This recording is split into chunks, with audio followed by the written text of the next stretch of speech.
Good afternoon, everybody, and welcome to another edition of the RotoBaller Radio Fantasy Football Waiver Wire Series. I'm your host, Anthony Aniano. Happy to be with you here as we take a look at the waiver wire for Week 2 of your fantasy football season. Take a look at some running backs. Came off a strong Week 1 and may be available in your leagues. Guys, don't forget to win big in 2021 with RotoBaller.com's NFL Premium Pass. Are you ready to dominate your season-long and DFS leagues? RotoBaller NFL's Premium Pass and Draft Kit includes rankings, projections, and cheat sheets for all formats. Get exclusive DFS tools, lineup optimizers, and premium Slack chats. Join in on the winning and take 50% off any premium package. Use my promo code ACES and save an additional 10% discount. Visit rotoballer.com/radio. Sign up today and start rotoballing like a boss. All right, everybody. Let's talk running back. Some surprises in Week 1, no doubt about it. Trey Sermon, San Francisco, inactive. Zach Moss, Buffalo Bills, inactive. Devin Singletary, the number 1. Matt Breida listed as the backup. And then Raheem Mostert, maybe not so surprising, leaving the game due to injury. And that opens up Elijah Mitchell, 6% rostered on Yahoo. Remember, we use Yahoo, our roster percentages here on RotoBaller Radio. We use those numbers, try to keep it at or under 40% rostered. And Elijah Mitchell is going to probably be the biggest waiver wire ad of the week. 19 carries, 104 yards, and a touchdown.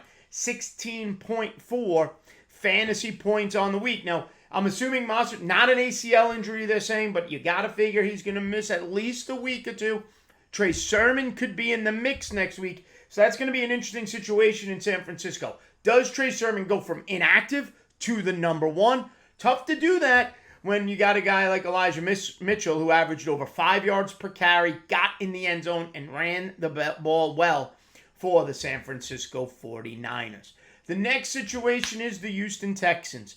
Okay, lean heavily on Mark Ingram and the arm of Tyrod Taylor in their victory over the Jacksonville Jaguars. And speaking of that game, guys, James Robinson was a complete non-factor. That I blame on coaching, not James Robinson. He has to be more involved. Carlos Hyde leading the team in carries is ludicrous. Okay, you want to drop James Robinson down to a flex play. Understandable. Okay, but don't sell too low. Remember, I remind everybody one thing. It's Week 1. We've played 1 out of 17 games. We still have 16 out of 17 left. So you work that waiver wire, yes, but you don't abandon draft strategy just yet. Okay, you had a plan on draft day. Don't run away from it. But again, if it was Raheem Mostert, if it was Trey Sermon, yeah, you make the move for Elijah Mitchell, but you don't push any panic buttons yet. Too soon. That being said, go to Houston once again. If you're looking for some type of clarity, no guarantee you're going to get it. But based on workload for Week 1, it looks like the veteran Mark Ingram is at least the guy early in the season. 26 carries. You cannot, that type of volume is difficult to find nowadays. Now, understand it was just a tad over 3 yards per carry. 26 carries, 85 yards, 1 touchdown. No reception, was only targeted once. Gave you 14.5 fantasy points. They face that Cleveland front 7 next week, which is excellent. Gave Mahomes problems, at least for a part of the game. Shut down Clyde Edwards-Helaire and the Chiefs' running attack, whatever attempt they used to run the ball, right? But nonetheless, 19% rostered is Mark Ingram, 26 carries. Compare it to the rest of that backfield. Phillip Lindsay, only 8 carries, 25 yards. He, though, did get a rushing touchdown. And then there's David Johnson, who only ran 3 for 10, but he was the pass-catching back to some extent for the Houston Texans. 4 targets, 3 receptions, 18 yards, and he got a receiving touchdown. But you got to look at overall volume. Phillip Lindsay, 8 carries, no receptions, 8 touches. He did have 1 target. David Johnson, the 3 carries, the 3 receptions, only 6 touches, 4 targets out of those 3 receptions. 26 touches for Ingram. Short term, he is the guy to add out of that Houston backfield. He's also only 19% rostered, the smallest bunch of the 3. His roster percentage will go through the roof Week 2, 14.5 for fantasy points, like I mentioned, at Cleveland next week for Houston, a more difficult matchup than it was against the Jaguars. Kenneth Gainwell of the Philadelphia Eagles. Now, I mentioned him week 1 as an ad, especially if you had Miles Sanders. And this looks like a situation potentially where Gainwell and Sanders can be fantasy viable. That Eagles offense looked terrific. Jalen Hurts was a monster. Okay, his receivers, Reagor and Smith, both involved. We talk about Jalen Reagor in the wide receiver waiver wire show. But Kenneth Gainwell, the rookie, 9 carries on the game. That's a number I like when you consider Miles Sanders carried it 15 times. So essentially 24 carries, and you broke it down 2/3 out of those 24 carries, 2/3 of them to Miles Sanders, 1/3 of them, okay, a 66-33 split between the two. Gainwell effective, got in the end zone, 37 rushing yards, had 2 catches on 3 targets for 6 yards, 12.3 fantasy points. And here's something to pay attention to week 1. And I know it was during garbage time, but Philadelphia next week plays that San Francisco defense. A San Francisco defense that faced Detroit. And in knockout pools, I went San Francisco and I held on for a win. And I said with Scott Angle, I said Jimmy Garoppolo's a sleeper this week, and he threw for 300 yards. And my plan all season is to attack Detroit. But one thing we found out about Detroit is there's enough volume there for both Jamal Williams and DeAndre Swift. And I know there was panic before the game. Detroit said Jamal Williams is going to be the workhorse. DeAndre Swift, not so much, because DeAndre Swift coming back from the groin injury.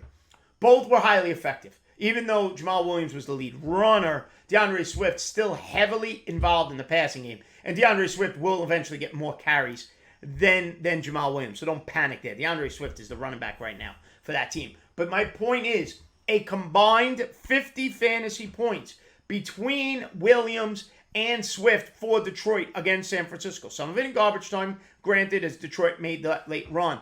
But there are points to be had potentially for 2 running backs against that San Francisco defense. Jalen Hurts with both Miles Sanders and Kenneth Gainwell could be usable potentially if you've been bitten by injury or, surprisingly inactives like Moss or Sermon, although I expect Sermon to be active next week. And the final waiver wire edition of the week, the ageless one, all right? James White is still hanging around. Damian Harris against Miami, he goes for 100 yards. He's the guy right now as the feature back in Miami.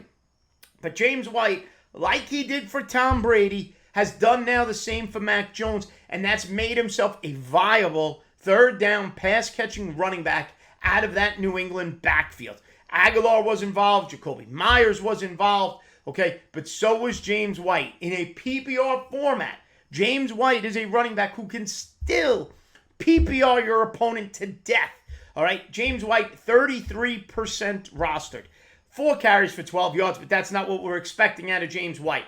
James White, 7 targets, 6 receptions, 49 yards, 12.1 fantasy points, and he faces a Jets team that, listen, Christian McCaffrey went off catching the ball out of the backfield from Sam Darnold. Now, I get it. Christian McCaffrey's in a different stratosphere than James White, but nonetheless, receptions are there for running backs against the Jets defense. I'm not saying he's going to do what McCaffrey did, but would you be surprised if James White ended up with 6 or 7 catches next week, again for about 50 yards, and gave you that 12-point floor that he's able to give you just catching the ball out of the backfield? All right, if I'm ranking him, I'll be honest, Mark Ingram's got to be number 1, strictly based on volume. I can't ignore 26 rushing attempts with a healthy Phillip Lindsay and a healthy David Johnson in the mix. Number 2 is Elijah Mitchell. Now, we got questions about how Philadelphia sorts this out, assuming Mostert is out. You could see a split situation with Sermon and Mitchell, but Mitchell certainly earned himself a role right now in that 49er offense. Third, James White in a PPR format. Otherwise, it's Kenneth Gainwell in a 2/3, 1/3 potential split with Miles Sanders. If anybody dropped Zach Moss, if anybody drops Trey Sermon because they were inactive, jump on that. I still think they'll be involved. Keep an eye on Matt Breeder potentially as Devin Singletary's backup, and be ready to potentially lose Raheem Mostert for a little while.